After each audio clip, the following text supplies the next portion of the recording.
Welcome back, everyone. Today we're diving into a topic I know a lot of you are curious about, the future of sports fandom.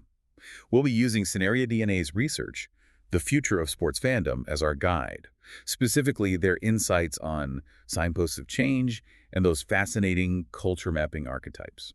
It's a really interesting approach. I mean, they're essentially mapping these large-scale cultural shifts to specific types of fans, which gives us a really practical way to anticipate where things might be headed with fan behavior and what fans will want in the future. Exactly. And for anyone involved in engaging fans, whether it's teams, leagues, or brands, understanding these shifts is absolutely crucial for success, both now and in the future. So let's kick things off with those signposts of change. The research identifies 6 major shifts impacting the world of sports. We probably won't get to all of them today, but let's try to hit on the ones that really stand out. Sounds good to me. Okay, so the first one that jumps out is the rise of, and this will probably come as no surprise, but the rise of digital and virtual engagement. Yeah, and it's interesting because it's not just about streaming games online anymore, is it? It's about creating these immersive and interactive experiences that aren't really limited by physical location. Right, exactly. You think about things like virtual watch parties that are connecting fans all over the globe, or these personalized content feeds that are tailored to, well, pretty much to what you want as an individual fan. Yeah, it really feels like a natural evolution. Fans are craving that instant connection and the behind-the-scenes access. But it does make you wonder, though, at what point does the digital start to overshadow the actual experience of going to a game in person? That's the question, isn't it? That's the design challenge that I think a lot of these organizations are going to be grappling with moving forward. How do you leverage digital tools and platforms in a way that actually enhances that in-person experience without replacing it altogether? And I think that's where really understanding these different fan archetypes comes into play. We'll obviously get into that a little bit more, but it's about understanding their motivations and what they're looking for. Exactly. And speaking of fan archetypes, why don't we go ahead and dive into those now? This is where Scenario DNA's whole culture mapping concept comes in. Yeah, this is really interesting stuff. They've identified 5 distinct types of fans who they believe are really on the leading edge of shaping the future fandom.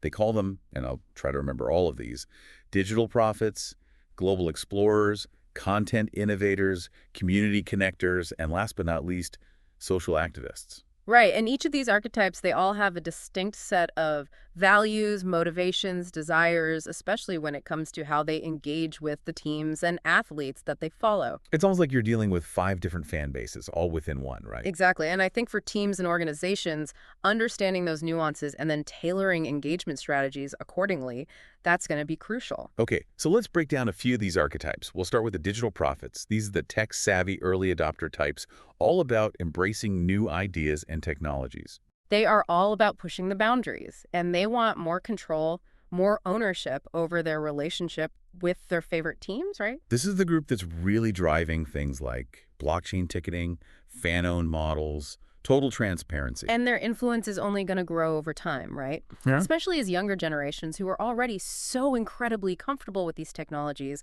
become an even bigger part of the fan base. It seems like organizations really need to start preparing for that now, right?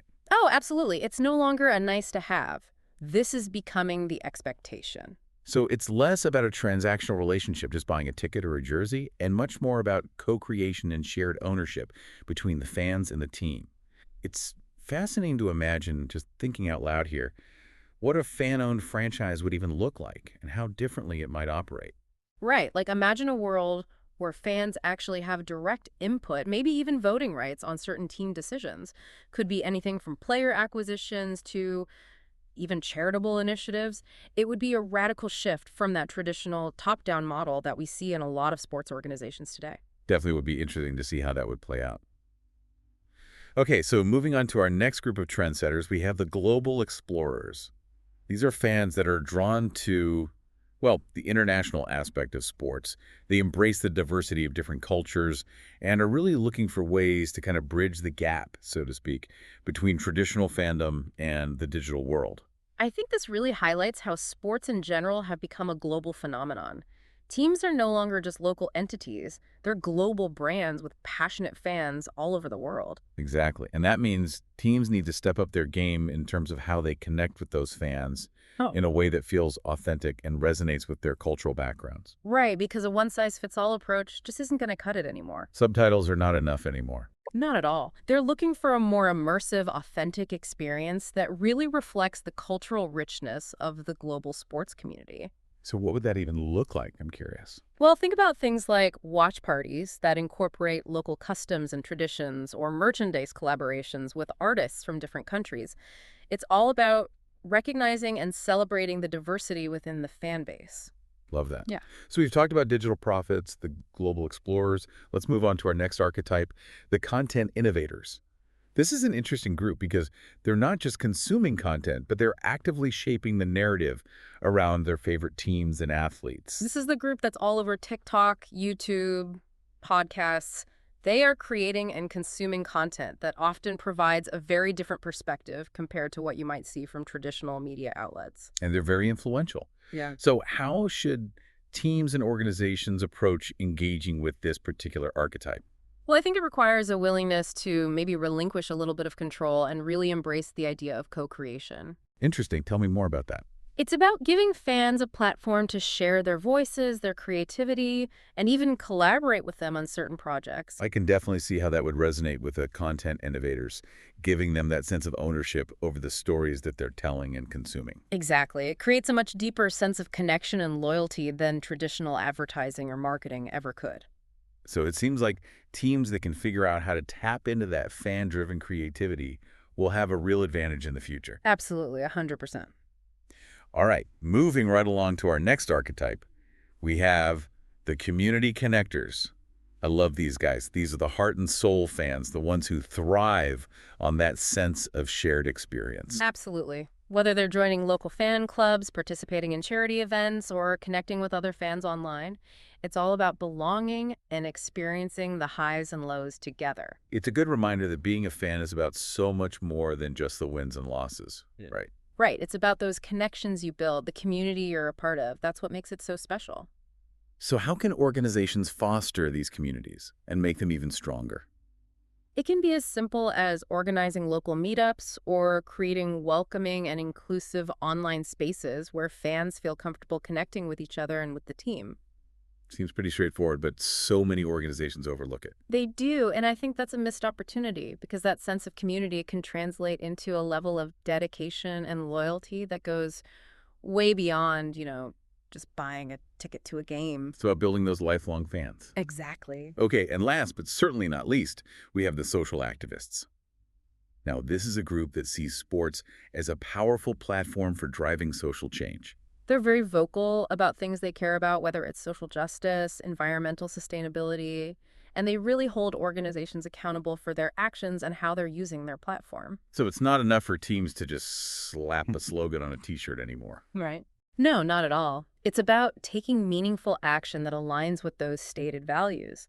And I think transparency is going to be key for organizations moving forward. Especially with this group. Oh, absolutely. Social activists, they're smart. They can spot empty gestures or inauthenticity a mile away. It's about walking the walk, not just talking the talk. 100%. Now, I think what's interesting is that this research shows that this trend of social activism within sports, it's not going away anytime soon. If anything, it's probably going to become even more prevalent, right? Exactly. And that means organizations need to be ready to engage in genuine dialogue with their fans about these important issues. And to be open to making real changes. Absolutely. So we've covered the 5 key archetypes of sports fans: digital prophets, global explorers, content innovators, community connectors, and the social activists. It's fascinating to see how each group has their own unique set of values and motivations. But how do we actually put all of this information into practice? How can sports organizations use these insights to shape the future of fandom in a way that resonates with these evolving fan bases? That's the million-dollar question, isn't it? It really is. Thankfully, the research does provide some really practical, actionable ideas. And these range from incremental changes that organizations can implement relatively easily to more transformative approaches that, while maybe a little bit more radical, could fundamentally reshape how we think about the fan experience. Yeah, there's a lot for organizations to unpack here, and I think it's really about figuring out, what's going to work best for them and their specific fan base. Absolutely. So let's dive into some of those ideas, both the incremental and the more transformative ones. One of the more incremental ideas that I thought was really interesting was the concept of tiered membership programs. And I know a lot of organizations are already doing some version of this, but it's really about taking it to that next level and really tailoring those tiers to the specific needs and desires of those different fan archetypes that we've been talking about. Right, because it's not just about offering like premium seating or discounts on merch anymore. This is about providing different levels of access and exclusive perks that are going to appeal to those different fan archetypes that we talked about. Exactly. Yeah. So, for example, for those digital prophets who are craving ownership and influence, maybe there's a membership tier that gives fans voting rights on certain team decisions. Or maybe it's exclusive access to Q&A sessions with players and coaches, things like that. Exactly. Or for your community connectors, maybe there's a tier focused on providing opportunities for fans to connect with each other at events or through exclusive online forums. It's about really understanding what each group values and then delivering on that. So it's all about customization and creating a more personalized fan experience. Absolutely. And I think another concept that ties into that is utilizing predictive analytics to better understand and anticipate fan behavior. We're talking about leveraging AI and big data to really get ahead of the curve. So almost like predicting what fans will want before they even know they want it. Exactly. Imagine being able to anticipate which players are about to become fan favorites or what type of merchandise is going to be flying off the shelves. This allows organizations to be much more proactive, personalized, and ultimately more responsive to their fan base. It's next level fan engagement. It is, and it requires a certain level of sophistication when it comes to data analysis, but the potential payoff is huge. Yeah, definitely. And speaking of staying ahead of the curve, the research also talks a lot about the importance of having adaptive content platforms. Oh, absolutely. In today's digital age, things move so quickly. Teams and organizations need to be able to adapt on a dime. It's not just about having a website or a mobile app anymore, right? Right. Those platforms need to be constantly evolving, adding new features, experimenting with new technologies to keep pace with changing fan preferences and expectations. So it's about being agile, flexible, and always willing to try new things. Exactly. It's about creating a digital experience that's as dynamic and engaging as the sport itself. Makes sense. Now, we've talked about some of the more incremental changes, things that organizations can start implementing relatively easily. But Scenario DNA also proposes some pretty transformative ideas that I think are worth exploring. And one that I found particularly intriguing is this whole concept of hybrid sports events. So we're talking about blurring the lines between the physical and the digital, creating experiences that seamlessly blend those two worlds. And this is where things start to get really interesting because it's about recognizing that the fan experience goes way beyond just what happens on the field or on the court. It's about that whole holistic experience. Right, so what might that even look like? A hybrid sporting event. Well, imagine a world where fans in the stadium can interact with virtual elements in real time, maybe using augmented reality to access exclusive content or even influence the game in some way through digital platforms. Wow, that would be incredible to have that kind of interactivity. We're talking about transforming what was once a passive viewing experience Yeah. into an active, multisensory one. And I think that's what's so exciting about this idea of hybrid events because it taps into that desire for deeper engagement, that feeling of being a part of something bigger than yourself, which is what creates those lasting connections and ultimately deeper fan loyalty. It reminds me of those community connectors we talked about earlier. This kind of takes it to a whole new level, doesn't it? Absolutely. It creates a shared experience that transcends physical location, bringing fans together in a way that we've never really seen before. That's amazing. Okay, so hybrid events, definitely a game changer. Another transformative idea that stood out to me was the concept of crowdsourced and fan-driven initiatives. And this is where I think organizations really need to embrace this idea of letting go a little bit and trusting their fans, because it's about empowering fans to be active participants, not just spectators. So what would that look like in practice? Well, imagine fans having the power to propose and even crowdfund new team initiatives, whether it's designing limited edition merchandise, coming up with new chants or cheers, or even supporting local community projects. So it's about giving fans a real voice, a real stake in shaping the future of their team. Exactly. And while it might require a significant shift in mindset for some organizations, I think the potential benefits are enormous. In what way? It fosters a deeper sense of ownership among fans, strengthens that emotional bond between the fans and the team, and opens up new avenues for innovation and even revenue generation. So it's a win-win for everyone involved. Yeah.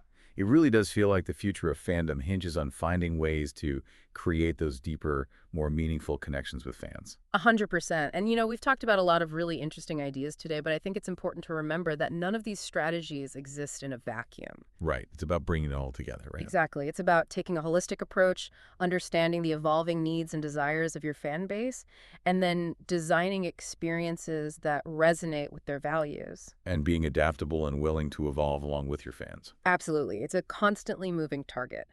But I think at its core, it's really about embracing innovation, especially digital innovation, without losing sight of those core elements that make sports fandom so powerful in the first place. That sense of community, the shared experience, and of course, the passion for the game. Well said. It's been a fascinating conversation. Thanks for taking the time to break it all down with us. My pleasure. I always enjoy these conversations. And for our listeners, if you found these insights valuable and want to explore how these trends might impact your own organization or industry, I highly encourage you to connect with the team at Scenario DNA. You can reach them at culturemapping@scenariodna.com. Their expertise in culture mapping and understanding the future of fandom is truly impressive. And that wraps up another deep dive for us. Thanks for joining us, and we'll catch you next time for another fascinating conversation.